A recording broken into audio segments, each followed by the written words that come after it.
Lo que hoy estás pidiendo con lágrimas, mañana lo cosecharás con regocijo. Porque el Dios que servimos es fiel y verdadero. Él nunca se ha hecho ajeno a tus problemas, a tus peticiones. Levántate.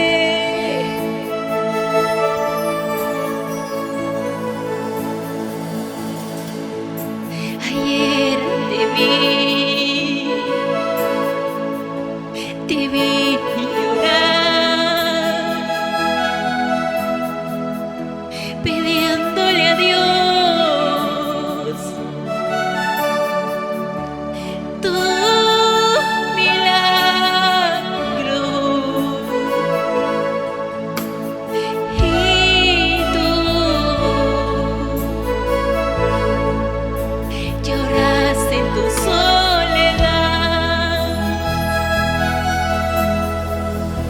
lloras en tu soledad de tu vivir.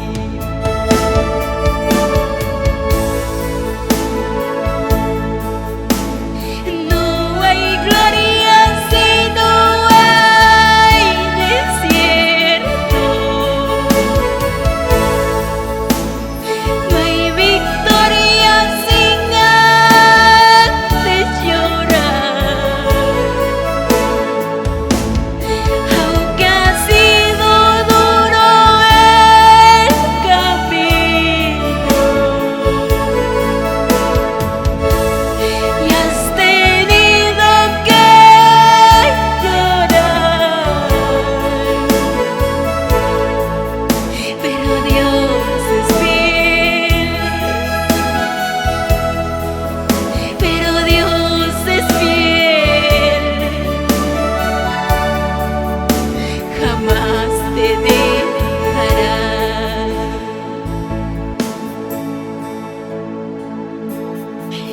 Muchas veces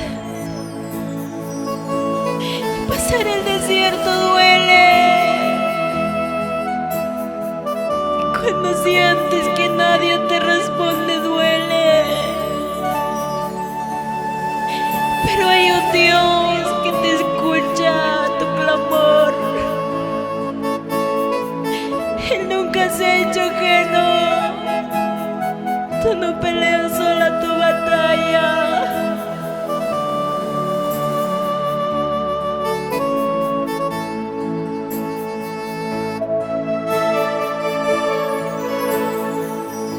Ayer te vi llorar, pidiéndole a Dios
Él vive, Él me escucha.